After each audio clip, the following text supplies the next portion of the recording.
Hello everyone, myself Biplab Bhattacharya and I welcome you all in this course Introduction to Sequence Stratigraphy. In previous classes we have gone through some very introductory ideas on sequence stratigraphy, and there also we have tried to look into the advantages of sequence stratigraphy on other branches of stratigraphy like lithostratigraphy. So, before we proceed to the next part of sequence stratigraphy, other aspects of sequence stratigraphy, it will be a very good idea that we should have a very quick discussion, very quick kind of recapitulation of our understandings on the different types of stratigraphy.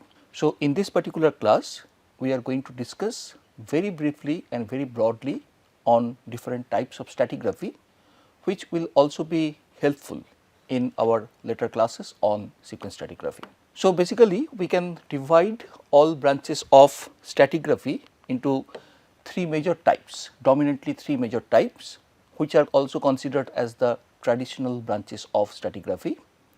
So, number 1 is the lithostratigraphy, number 2 is the biostratigraphy, and number 3 is the chronostratigraphy, which we used to read from our very childhood days from our undergraduate classes. But apart from these three traditional branches of stratigraphy, there are other branches which are actually developed along with the development of different tools and different technologies, along with the advancement of our ideas on earth sciences.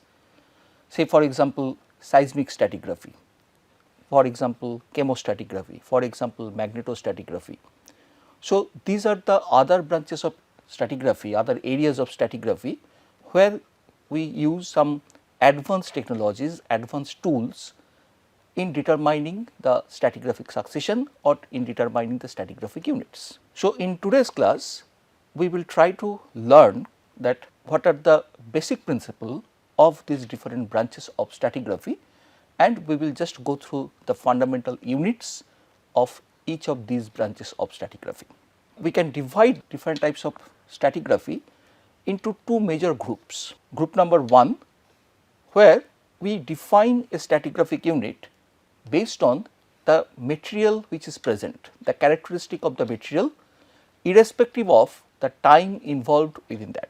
That means, we are looking into the rock or we are defining or identifying a rock without assigning any distinct time to that, or rather we are not interested about what is the actual time of formation or deposition of that particular rock body. And when I am talking about the rock body, we are looking at some or particular characteristic property within that particular rock body which is used for identifying this different branch of stratigraphy or these different types of stratigraphic units.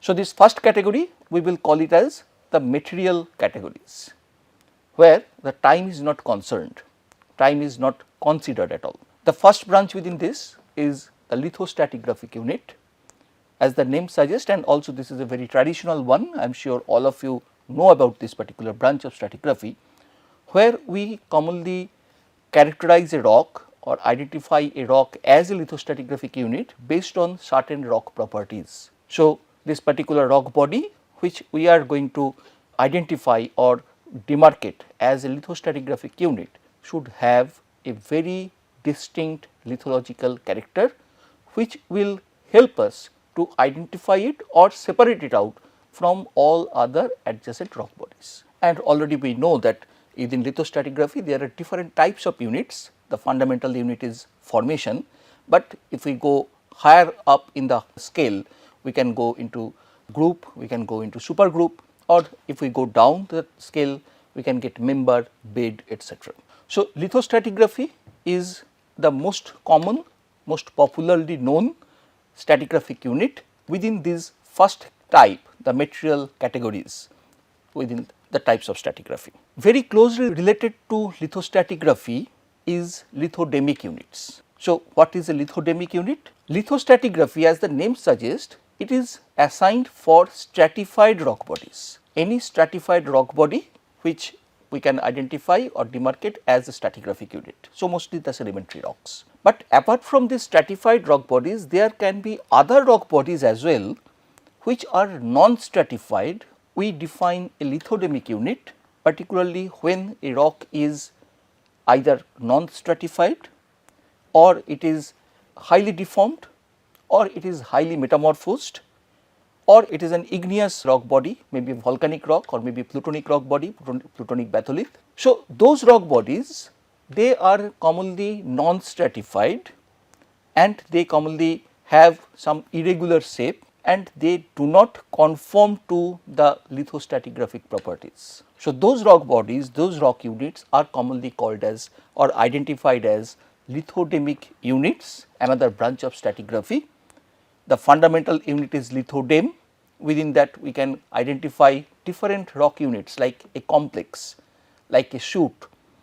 So, this complex, shoot, these are the different types of lithodemic units based on different criteria like structural deformations, maybe the volcanic eruptions, volcanic bodies present over there, or based on the metamorphism. Say for example, in one area you have highly deformed terrain, very commonly we get in Precambrian cratons, where we get 2 or 3 phases of deformations which have completely destroyed or highly modified the original bedding features. So, in such cases those highly deformed terrains can be considered as part of the lithodem or lithodemic units, may be called as a complex.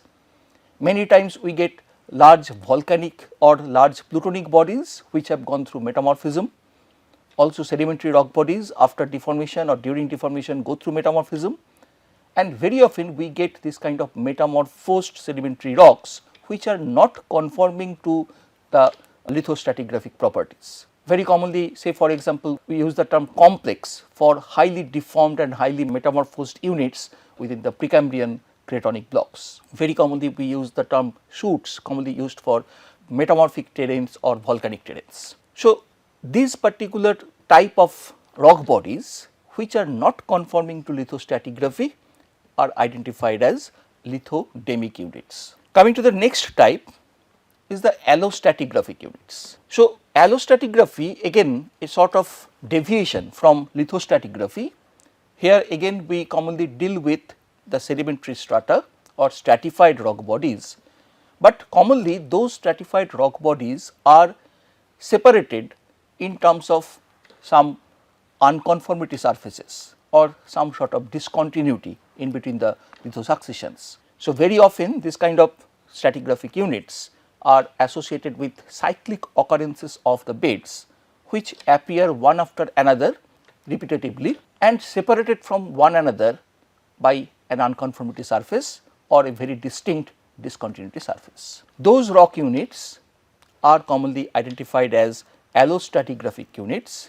Within allostratigraphic units commonly we get allo formation, allo group like this, which are the common units within allostratigraphic units. So, allostratigraphy or allostratigraphic units, they have some special interest within sequence stratigraphy, because sequence stratigraphy is based on cyclic occurrences of sedimentary succession, and often those sedimentary successions are separated or distinct from each other through the presence of some unconformity or some discontinuity surfaces. There are certain differences between allostratigraphy or allostratigraphic units and sequence stratigraphy that we will discuss later on, and we will see what are the advantages and disadvantages of sequence stratigraphy over the allostratigraphy. The next unit within these material categories is the biostratigraphic units. So, this is again a very traditional stratigraphic branch, stratigraphic unit, which is also very much popular,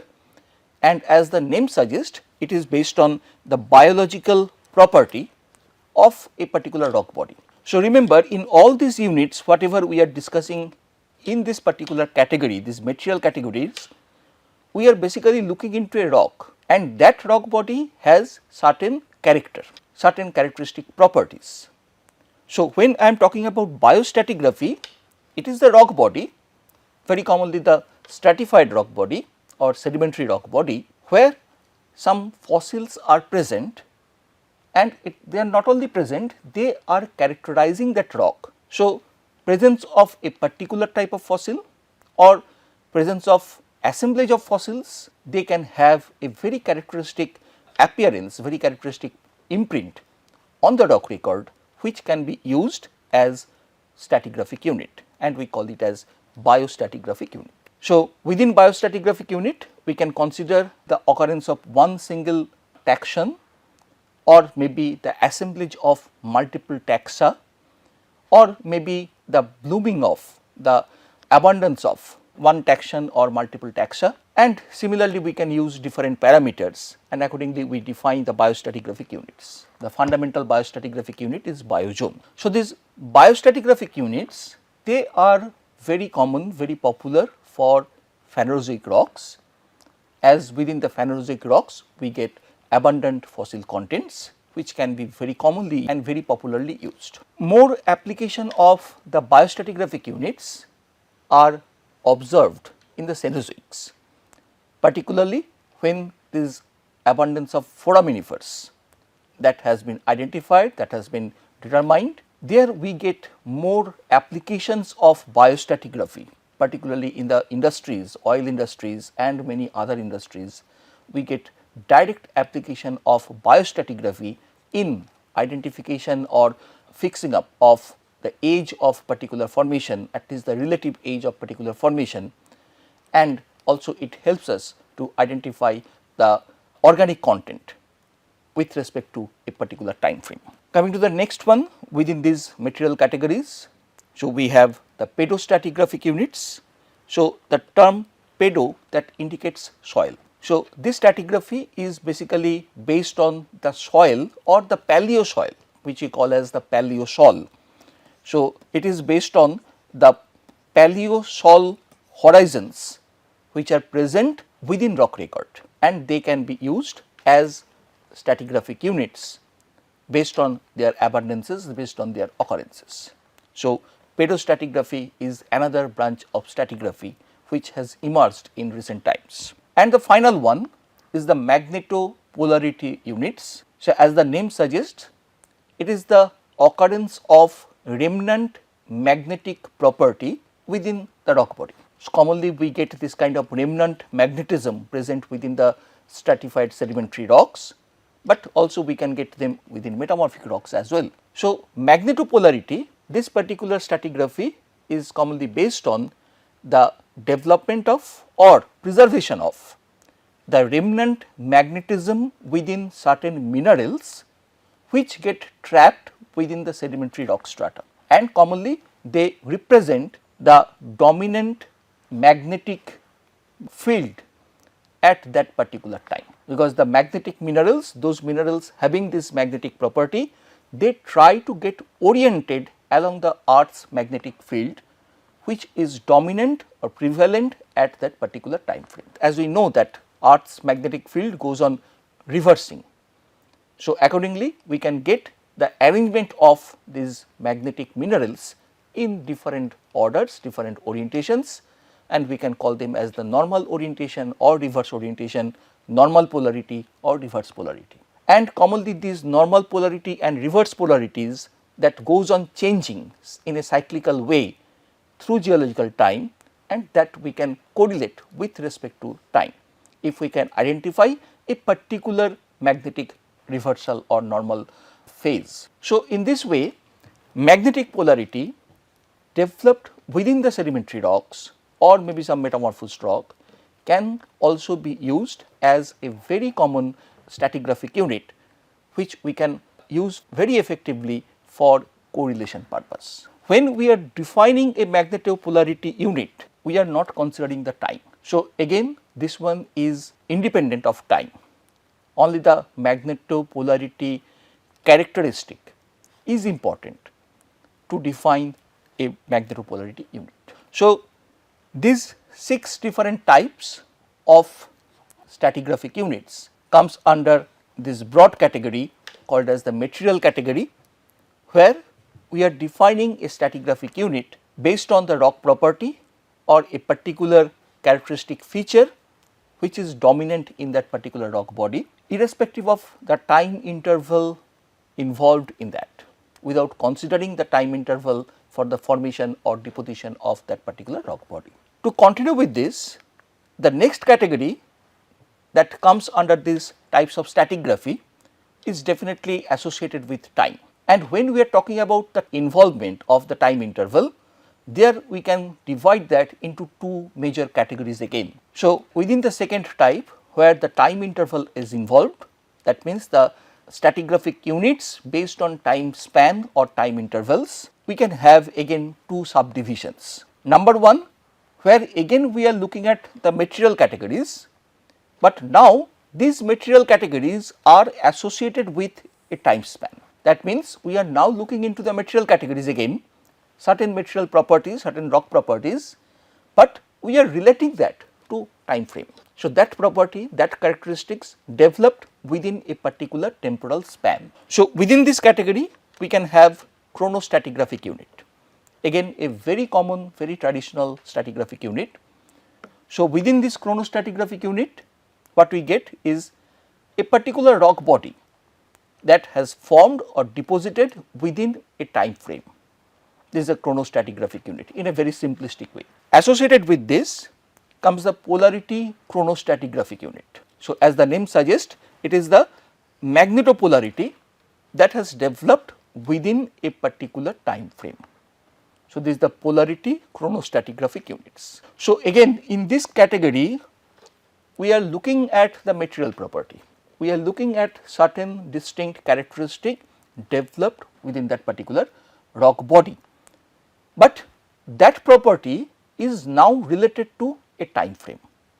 So, what we are getting over here is the property associated with a temporal span. So, this is the second category or the first category within the second major subdivision, and within this the third category or the last category is time categories, where we are directly concerned about the time. We are no more interested or concerned about the rock property, but we are concerned about the time or temporal span. That is the primary focus for defining this kind of stratigraphic units. So, within this category, the first unit is the geochronologic units. So, geochronologic units are kind of complementary one with respect to the chronostratigraphic units. In case of chronostratigraphic units, we are defining those units in terms of the rock body which is formed within a particular time frame, and that can be used as the reference for all other such rocks formed within that particular time span. In case of geochronologic units, we are just looking at the time during which that rock body has formed. So, this is the time span now during which a particular rock body has formed, and you can use that time span as the reference unit for formation of similar rock bodies across the world. So, geochronologic units is focusing on the time span during which a particular rock body has formed. Second one, polarity chronologic units. So, in this case we are looking at the magnetopolarity developed, but with respect to the time, and the focus is on the time. So, it is the time during which a particular magnetopolarity property has developed within a rock body. So, again this is a complementary with respect to the polarity chronostratigraphic units. In case of polarity chronostratigraphic units, we were looking into the magnetopolarity property developed during a particular time span, which can be used as the reference for all other such magnetopolarity developed across the world. In the second case, in case of polarity chronologic units, we are looking at the time frame during which a particular magnetopolarity has developed within the rocks, maybe a normal magnetopolarity, maybe a reverse magnetopolarity, and that can be used as a reference for correlation in terms of that particular time span. We can have diachronic units, where many of the stratigraphic units, stratigraphic bodies, rock bodies, they may show two different ages at two different places. So, when we try to correlate them, they actually cross cut the time planes. So, we can get two or more different ages at different areas. So, commonly we call them diachronic stratigraphy or diachronic units. And the last one is the geochronometric units, where we directly focus on the absolute ages. So, there we are more concerned about the actual time frame, irrespective of any rock, irrespective of any property, the time frame only, and there we deal with the absolute time. For example, if I say the Paleoproterozoic, all of us know the time range for Paleoproterozoic. So, when I am saying Paleoproterozoic and it is assigned with a particular absolute time in terms of million year or billion year, it comes under geochronometric units, where it is no way related to any other rock body or any other reference point. So, altogether we have 6 plus 2 plus 4, total 12 different types of stratigraphy. Definitely there are many other types which are not included in this list, just I have tried to give you a very broad overview of different types of stratigraphy. So, broadly we can get two major types, one is the material category, second one time or temporal category. Now, within the temporal category again we can have two divisions, one material category associated with temporal span, second one directly the temporal span or the time category. So, all these types of stratigraphy have their advantages and disadvantages, and depending on the type of material available to us, type of rock exposures available to us, depending on the type of tools available to us, data source available to us, we can apply any of these categories of stratigraphy with equal importance. And the best part is, in sequence stratigraphy we can have application of all these kind of stratigraphic units. As in sequence stratigraphy in the last class we discussed, it is a very open field where we can apply different tools and different categories, different types of analysis. So, all these branches of stratigraphy can merge within sequence stratigraphy, where we can get the inputs from all these branches. Now, if I want to look at the fundamental units for each of these categories of stratigraphic units, in case of lithostratigraphic units, as we all know, the fundamental unit is formation, and when we go up or down within the list, formation can lead up to the group, group can lead up to supergroup.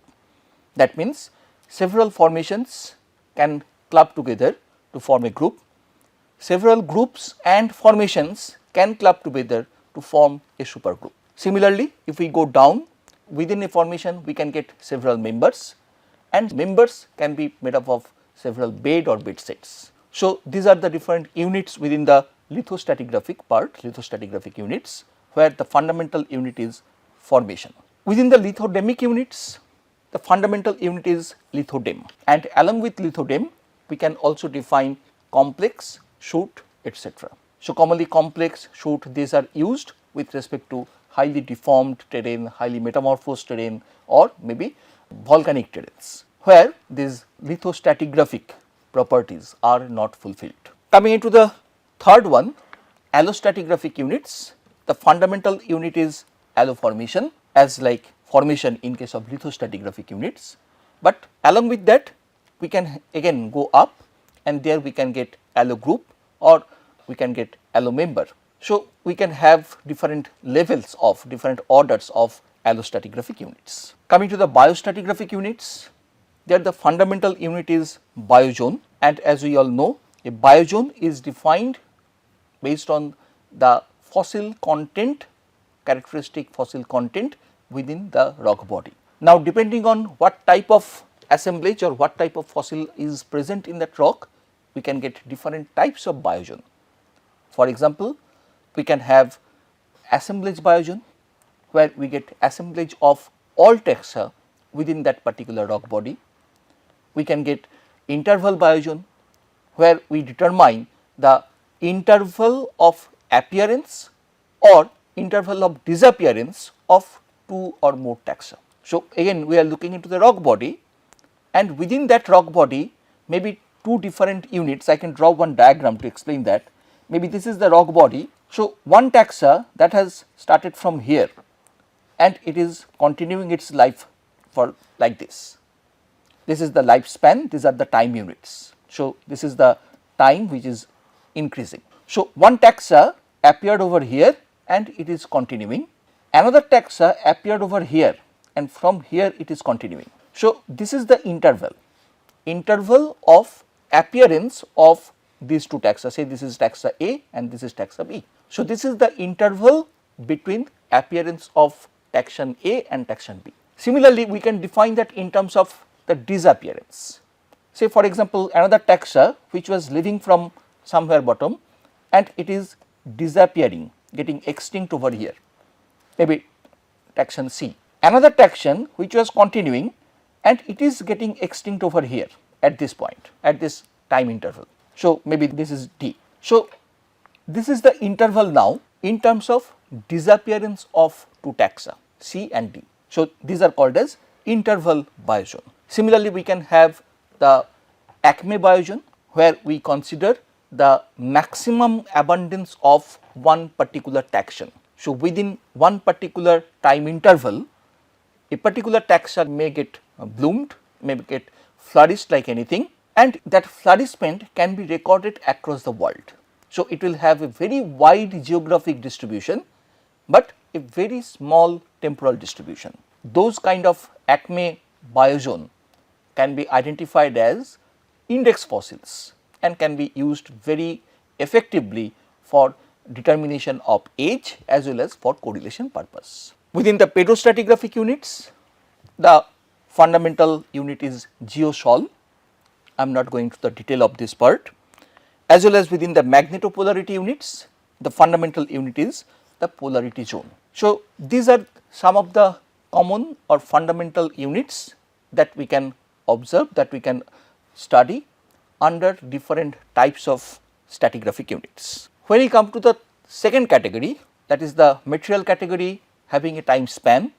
So, there the first type is the chronostratigraphic units and the fundamental unit is system. Similarly, if we go up the rank, we can get Ionodem, Eradem, etc. Within the polarity chronostratigraphic units, we commonly get polarity chronozone as the fundamental stratigraphic unit. Similarly, when we look into the time stratigraphic units, there the fundamental unit is period. So, as I told you, the geochronologic units and chronostratigraphic units, they are interrelated or rather a kind of complementary to each other. So, when I am saying a period, it is the time during which a rock body termed as a system is deposited or formed, or in the other word, a system is a rock body which have formed or deposited during a time period which is called as a period.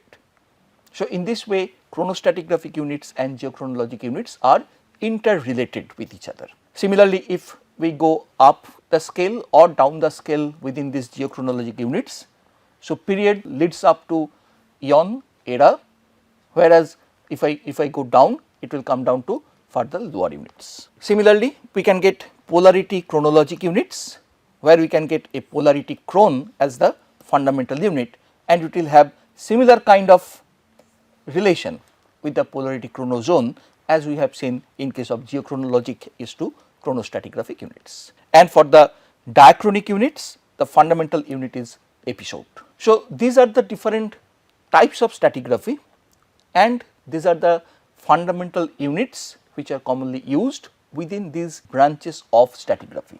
Apart from these common fundamental stratigraphic branches or stratigraphic units, we can have several other branches as well, like the seismic stratigraphy, like the chemostratigraphy. All these have their own advantages and disadvantages. So, in this particular class, we have tried to understand different branches of stratigraphy, because all these branches of stratigraphy have certain relation with respect to the sequence stratigraphy. Later on, we will find it out that how these are interrelated, and all these branches can have some sort of input within sequence stratigraphic framework. So, we will continue our discussion on these different branches of stratigraphy, particularly emphasizing on the lithostratigraphy in our next class. So, thank you everybody.